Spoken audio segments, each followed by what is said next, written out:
Vamos continuar dando uma olhada na exposição no livro de Marcos.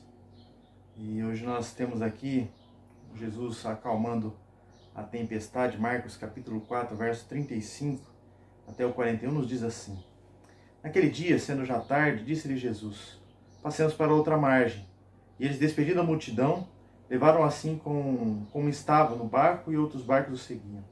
Ora, levantou-se grande temporal do vento, e as ondas arremessavam contra o barco, de modo que o mesmo já não estava a encher-se de água.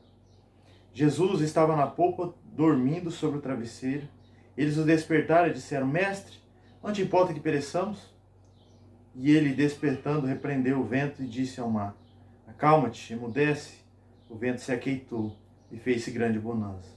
Então lhes disse: Por que sois assim tímidos? Como é que não tendes fé?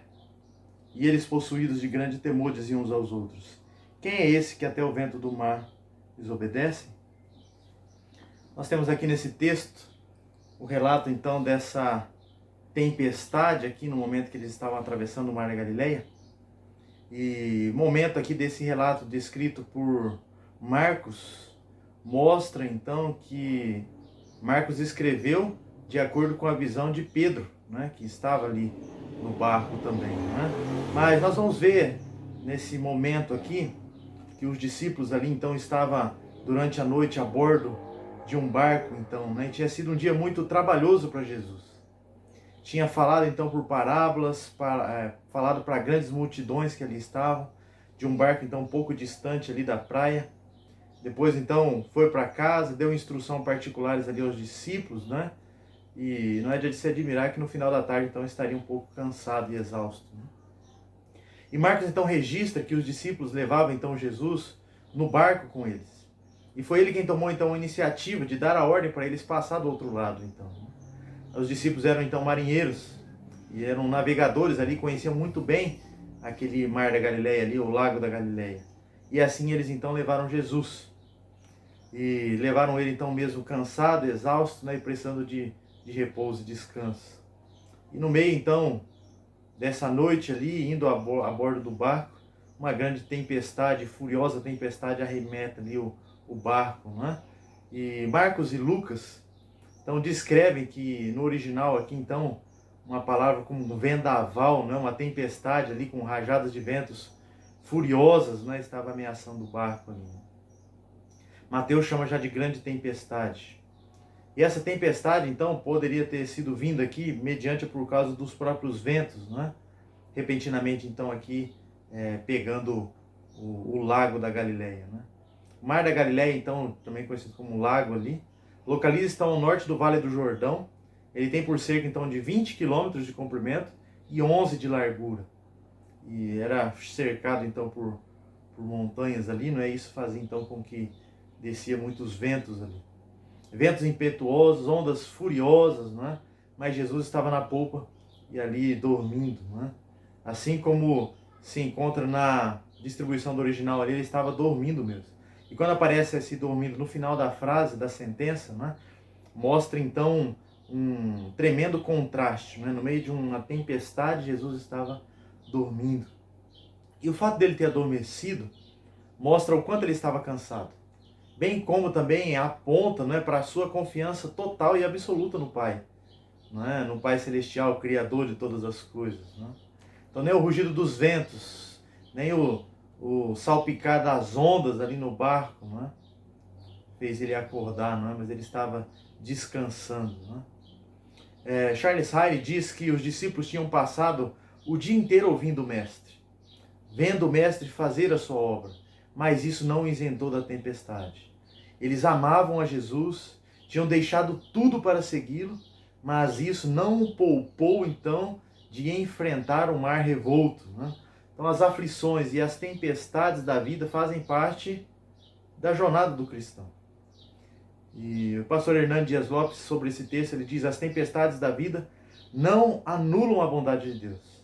Não haveria arco-íris sem a tempestade, nem o dom das lágrimas sem a dor. Só conseguimos enxergar a majestade dos montes quando estamos no vale.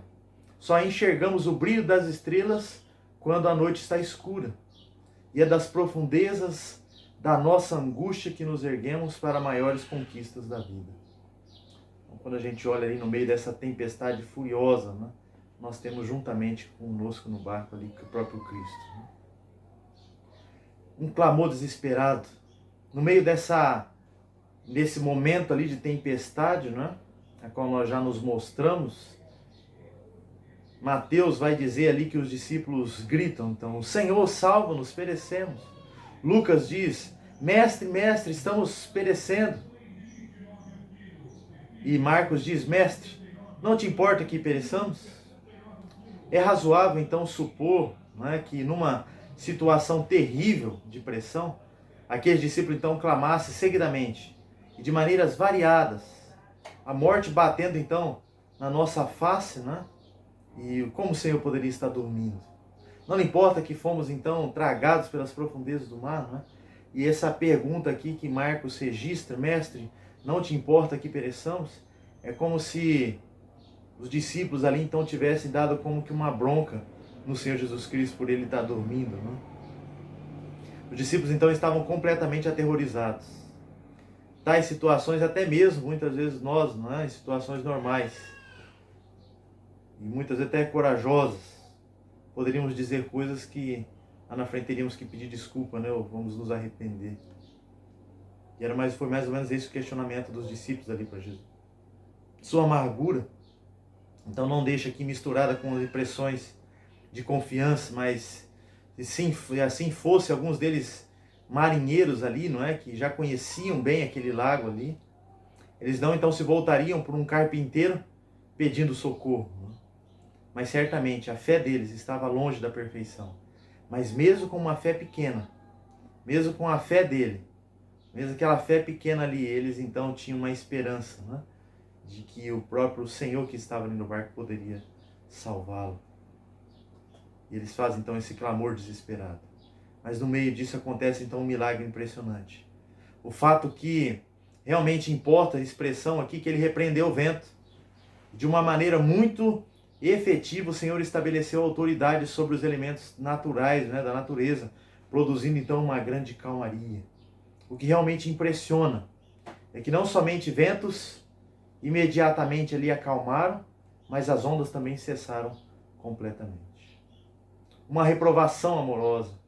Antes de seguir, não é, com a explicação do versículo, convém lembrar então que existem então vezes nas quais comentários devem ser feitos, não somente acerca das coisas das Escrituras dizem, mas também a respeito daquilo que deixam de dizer. Né?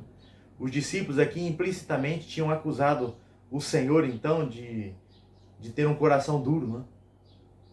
Não se importa que nós vamos morrer aqui, que vamos perecer? Tinham acusado o Mestre então aqui, né, de não se preocupar com eles. Mas é maravilhoso notar que o Senhor Jesus Cristo aqui, né, ele faz uma reprovação aqui.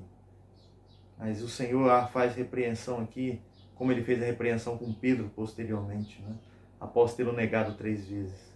Resposta branda, né, mas cheio de amor. Após a ressurreição, então, o Senhor chega então a Pedro, né, com uma profunda penetração na alma, que em outra tradução diz, Simão, filho de João, me amas mais que os outros? Tu me amas? Tu realmente é afeiçoado a mim? Né? E Lucas então deixa claro que, não somente antes, mas também depois do milagre, ainda os discípulos ficaram com medo. Eles ficaram então aterrorizados com a tempestade, mas agora estavam cheios de temor, porque eles viram quem estava ali no barco. A presença do próprio Cristo que manda para as ondas cessarem e cessa. Jesus realmente foi e perguntou para eles, né? Vocês ainda não têm fé? Sois tímidos? Homens de pequena fé. Né? Pessoas então que não conseguem confiar no conforto e na segurança, na presença e na promessa e no poder e no amor do Mestre. Ainda não tem fé? Jesus está ensinando então que é um propósito nas experiências da vida. E deve ser usado então para o nosso desenvolvimento da santificação. E por fim, um efeito profundo. Possuídos então de grande temor. Por causa de tudo isso que aconteceu, Jesus então se revelado a respeito de si mesmo, principalmente mostrando o seu poder ali. E eles temeram, ficaram com medo. E assim esse temor indicado aqui era uma combinação de medo, mas também de reverência. Mateus diz, 8:27, diz que eles ficaram maravilhados. Ou também, outra tradução, assustados. E Lucas disseram então que o tomou conta do coração deles. Os discípulos então começaram a entender que Jesus era maior do que eles, que previamente então, mais do que eles haviam imaginado. Ele exerce controle não somente sobre a sua audiência, das pessoas que ouvem, mas também sobre as enfermidades, os demônios e sobre os ventos e as ondas. E eles diziam um ao outro: quem é este que até o vento e o mar lhe obedecem? E mesmo nós vimos nessa noite que a tempestade aqui que os discípulos enfrentaram durante a noite, a bordo de um barco com Jesus, diante deles então a tempestade pegando o seu barco ali, não é? E eles então ficaram desesperados, gritaram ao Senhor socorro. Então o milagre acontece. E eles são repreendidos por causa então da sua pequena fé. Mas amorosamente o Senhor responde. E isso traz um efeito profundo aos seus corações. E não devemos nos esquecer de que o Senhor estava com eles. O Senhor que mandou eles atravessar. Jesus estava junto deles. E mesmo assim eles enfrentaram então uma terrível tempestade. Jonas enfrentou uma grande tempestade porque desobedeceu a Deus. Os discípulos já enfrentaram essa tempestade porque obedeceram. Você tem enfrentado tempestade na sua vida pelo fato de andar com Deus, pelo fato de obedecer os seus mandamentos? O fato então de Jesus estar conosco não nos poupa de certa tempestade. Ser cristão não é viver uma redoma de vidro, não é? Numa estufa espiritual. Jesus sabia então da tempestade. A tempestade estava no seu currículo para aquele dia. A tempestade ajudou os discípulos a entenderem então que podem confiar em Jesus nas crises inesperadas da vida. E quantas vezes nessas horas também nos voltamos para Deus em forte clamor? Quantas vezes então há urgência na nossa voz, na hora da tempestade, quando os nossos recursos se esgotam, a nossa força se esvai, não é? E precisamos clamar ao Senhor. Quando as coisas fogem do nosso controle, nós continuamos sob o controle do Senhor Jesus Cristo. Para Ele não há, então, causa perdida, pois Ele é o Deus do impossível. A causa do desespero não era a tempestade aqui, mas era a falta de fé deles. O perigo maior que eles enfrentavam aqui não era a fúria do vento, do mar, da tempestade ali, mas era a incredulidade no coração deles. Havia deficiência na fé deles. Havia deficiência no conhecimento deles em reconhecer Cristo Jesus. Que Jesus, mesmo dormindo, sabia da tempestade, das necessidades deles. Havia deficiência na fé, na convicção e no cuidado deles para com o Senhor Jesus Cristo. Mas Jesus já havia provado que Jesus importa com eles. Jesus não promete viagem fácil, mas garante a chegada certa e segura. Jesus não nos promete ausência de luta, mas vitória garantida. E essa promessa, então, deve ser encorajada a nós, né? E fortalecer os seus discípulos, como o Salmo 89:9. Quando o medo assaltar a nossa fé, agarre nas palavras e nas promessas de Jesus. Os discípulos se entregaram ao medo porque se esqueceram de que Jesus estava com ele. O Rei dos céus e da terra estava no mesmo barco que eles. E por isso o barco então não poderia afundar, porque o Criador do vento, o Criador do mar está conosco. Não precisamos ter medo da tempestade. E aí eu te pergunto, a quem você teme? As circunstâncias da vida? Ao mar, à tempestade, aos fortes ventos? Ou ao Senhor das circunstâncias? Ao Senhor que controla tudo? Tema ao Senhor. Confie no Senhor. E assim então, venha a tempestade que vier, você vai estar firme sobre a rocha.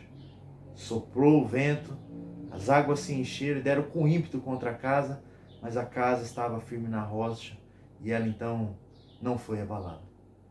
Cristo Jesus é a nossa rocha. Firme sua vida em Cristo Jesus. E assim vamos estar seguramente prontos, né, para o que vier, porque o Senhor está conosco e vai nos garantir a vitória. Que Deus os abençoe, meus irmãos. Que Deus te fortaleça a passar e te ajude a passar por esses momentos de dificuldades. Vamos orar. Deus, eu quero agradecer ao Senhor pela tua palavra, agradecer pelo teu cuidado sobre nós e suplicar que o Senhor mesmo esteja, Deus, ajudando, abençoando, cuidando dos meus irmãos. Esteja, Deus, fortalecendo a fé deles, ó Pai, a minha fé também, ó Deus, a fé da minha família, para que a gente possa depositar completamente toda a nossa vida no Senhor. Confiar no Senhor, que é o nosso Deus. Nos abençoe, ó Deus.